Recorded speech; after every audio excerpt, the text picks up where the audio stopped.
Hello and welcome to Ula Tea Leaf Readings. My name is Lenor and tonight I'm going to be reading your tea leaves.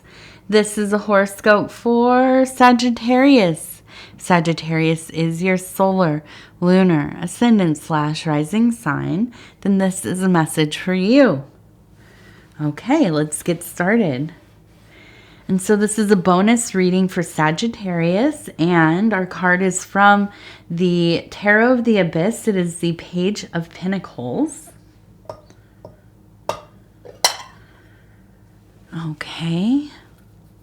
And let's take a look. Okay, well, immediately. I'm seeing a few things here. And let me just say, if you have not subscribed yet, please think about doing that. You can hit the little bell. It'll let you know when the next videos are coming out. It is free to subscribe.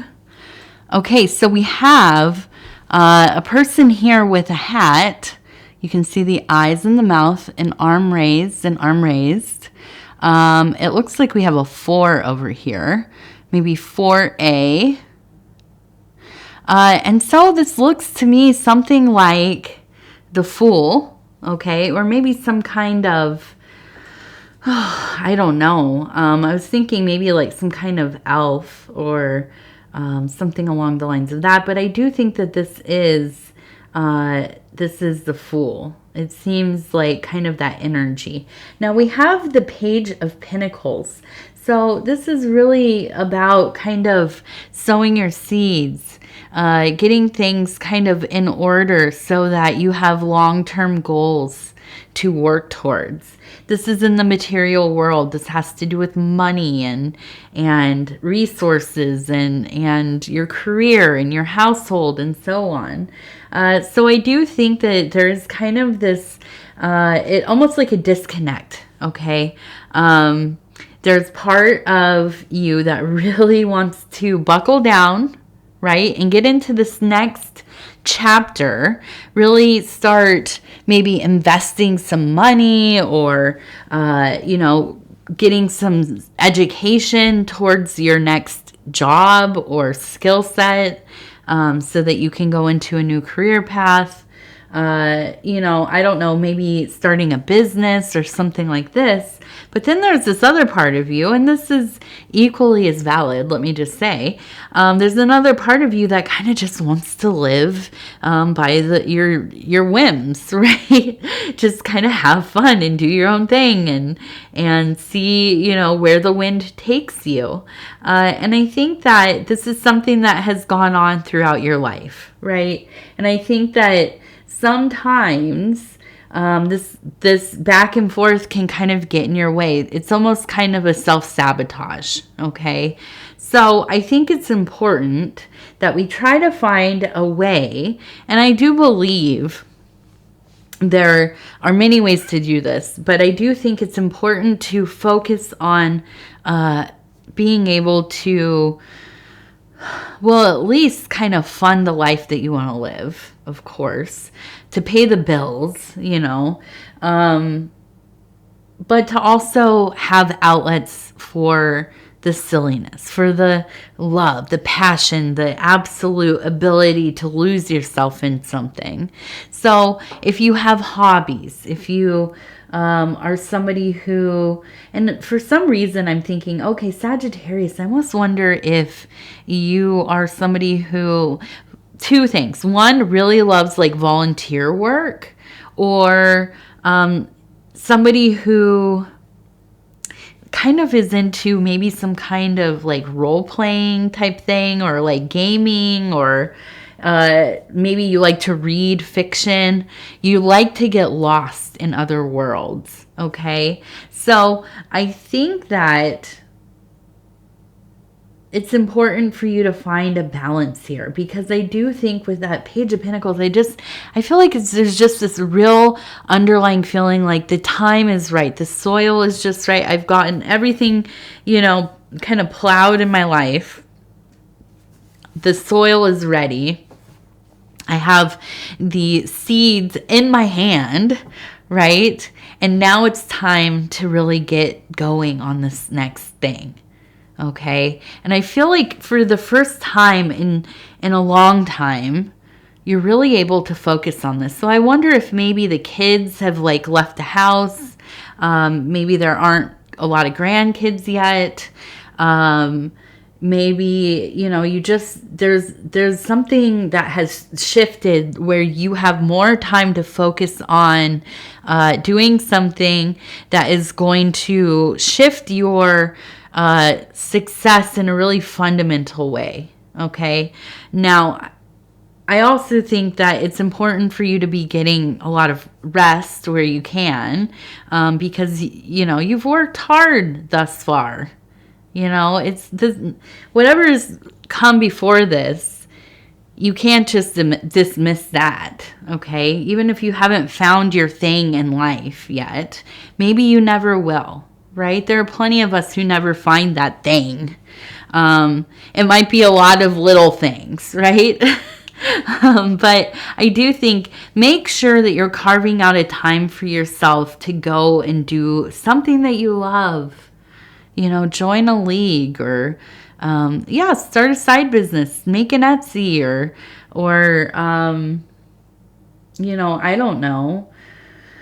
I was thinking of the role playing. I remember when I was, I guess I was in college. I was either like a senior in high school maybe and into college, the beginning of college. I used to go to these things called LARPing. It's like a LARPing thing. And I would play Masquerade, which was like vampires or whatever. It felt a little cooler in my mind than like what were the other ones? They had like the medieval kind of role-playing ones or whatever. And so I would go do that, and it was fun. I never was good at it, and I never got super into it, but it was a fun place to go hang out with people and, you know, kind of play a game or whatever. So, you know, I even things like, I'm sure people still do that stuff. I don't know, but I'm sure there's things like that out there. You know, and so I could see that this might be something, not exactly that, but I think it's important for you to find something that really speaks to you. Really find a hobby, you know, that you just really can get into it and stick with it. Don't be like me where you just have a bunch of hobbies that you get partly into. And then like my big thing is I've been doing cross stitching, right? And I love it, but there's so much else going on. I feel like I'm, you know, not honoring the path of my cross stitching, because I don't, you know, when I have time to sit down and do it, I just kind of, well, I don't. I don't. And I got to get better at it. Okay, let's see. So up here I'm seeing we have, it looks like J-A-Y, maybe J, or also we have K-A-Y. So it could be K or J. Okay. K or J, okay.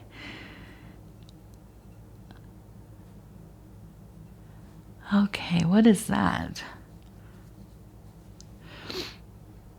It kind of reminds me of some kind of like horned wilderness deity. We have the eyes, the horns, the beard.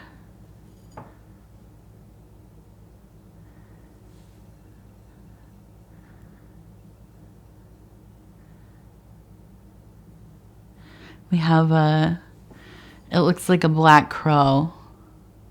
You can see the back of it, and its head is kind of down, eating.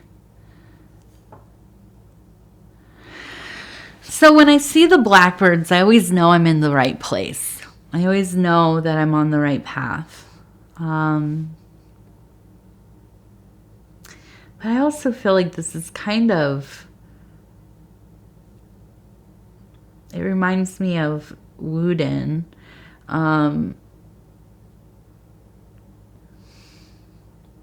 And with that face as well. Maybe not the horns so much, but kind of maybe like a Germanic or some kind of some kind of, it's a wilderness deity, maybe. I don't know. But yes, I feel like there is this energy of, it feels like an old soul. I'm thinking of in the Green Knight, the knight made out of wood, the tree person.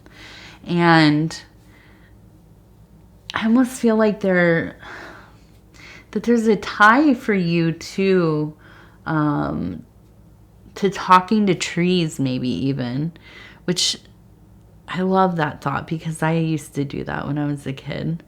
But I feel like you feel very at home among the trees. I think that you're a person who's very drawn to the woods or the mountains. You probably also don't mind the cold. And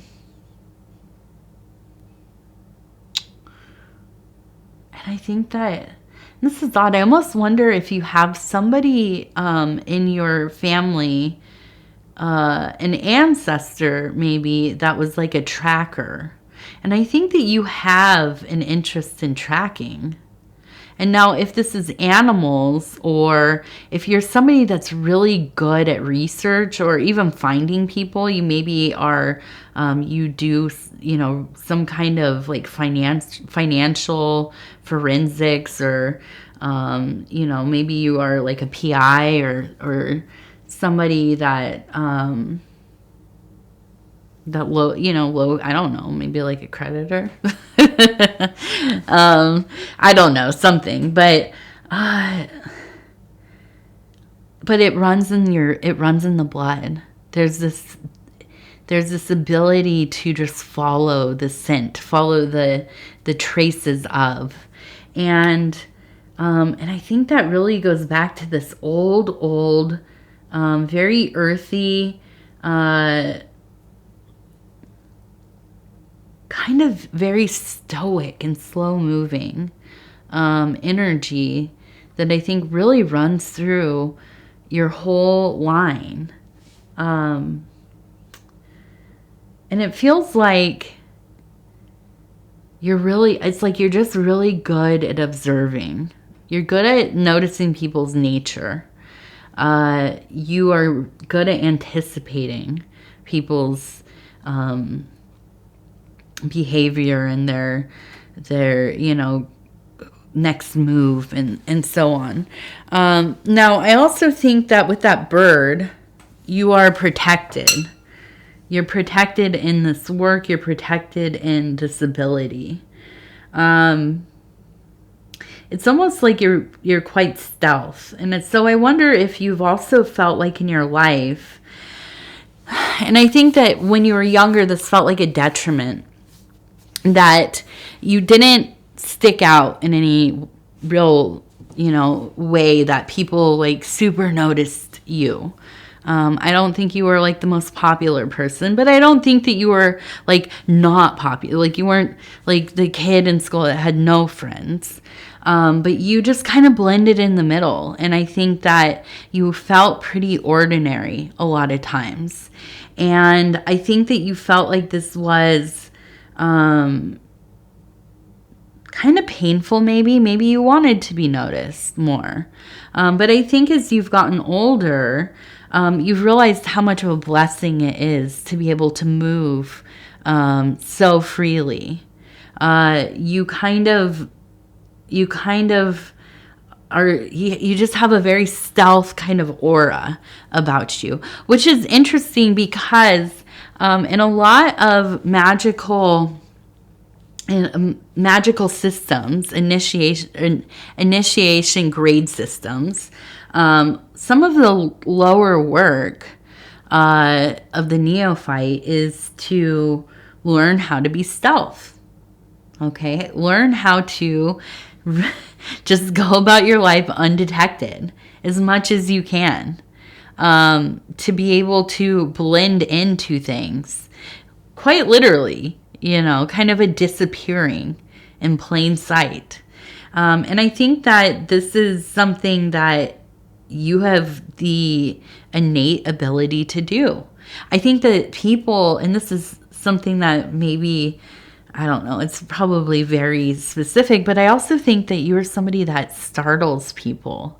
Even though you're not intimidating, and it's even people that love you greatly and are happy to see you, but like you like will walk through the house and nobody will hear you, and all of a sudden like you walk up on your companion or your spouse or whoever, they're in the kitchen and you're standing next to, and they're startled because they didn't even sense you or hear you. And you might think like, well,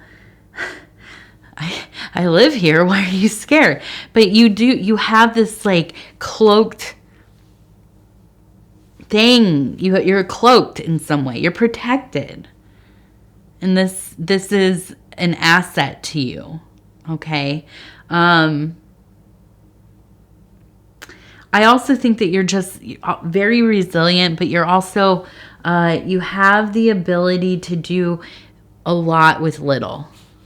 And I think that you are somebody who likes to live a fairly minimal life. I don't think you like things to be too complicated. You know, you like simplicity. I can imagine that even in like your home space, you like things to be pretty minimal. No clutter, if possible. I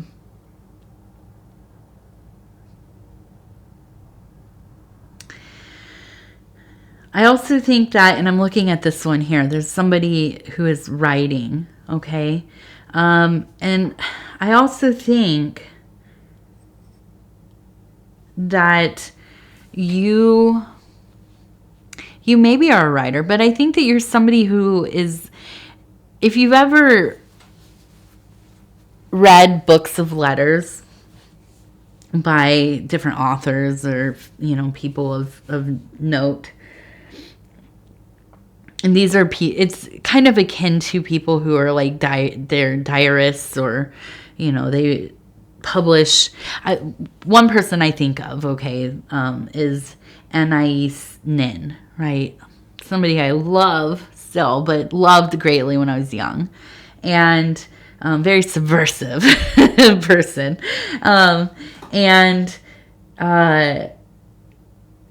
Yeah, got famous because of diaries, journals, but also letters. Okay. And I feel like maybe you are a person, and maybe not so much in this life as we don't write a lot of letters, but I think that you are somebody who does. You write fully when you talk to people. And it doesn't have to be just in, you know, on paper or email or text or whatever. You write letters in the way that you speak to people. I mean, you really do. You have such an ability with words.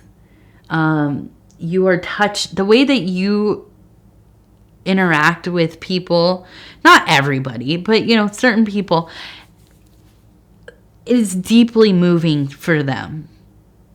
Your friendship, you being in their life is one of the great things of their life. You will be one of the people that they carry with them always, because you have an ability to connect soul to soul.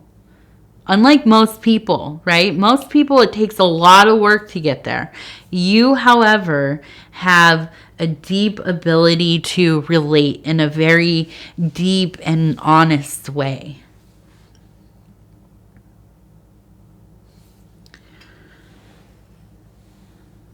Okay, let's see.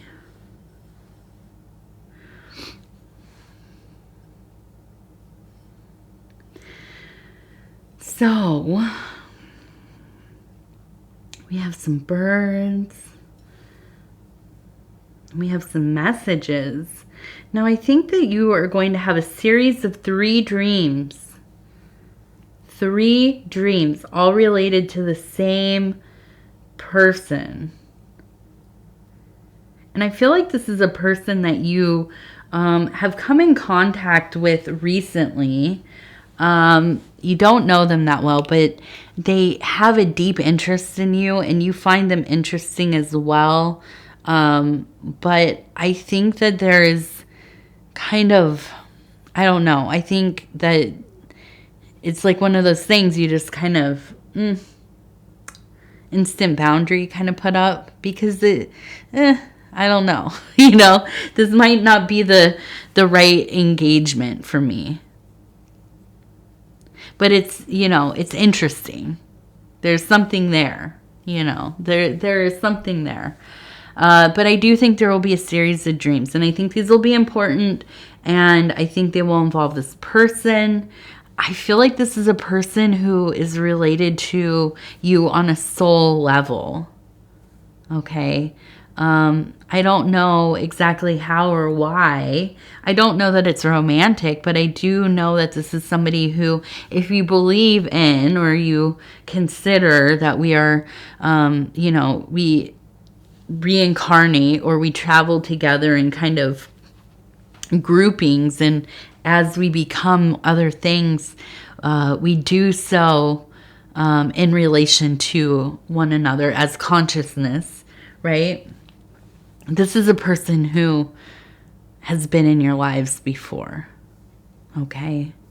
So this is interesting, and I think this is something to, to maybe write about, maybe to kind of document these dreams, you know, contemplate them, and think about, what does this mean? What does this mean for you? If at anything, or if at all, right? Maybe it's just kind of two boats passing in the night, as they say. All right, so we have the Divine Doors. I love these cards. I love doors so much. I have such an affinity for beautiful doorways. I'll stop where it feels right.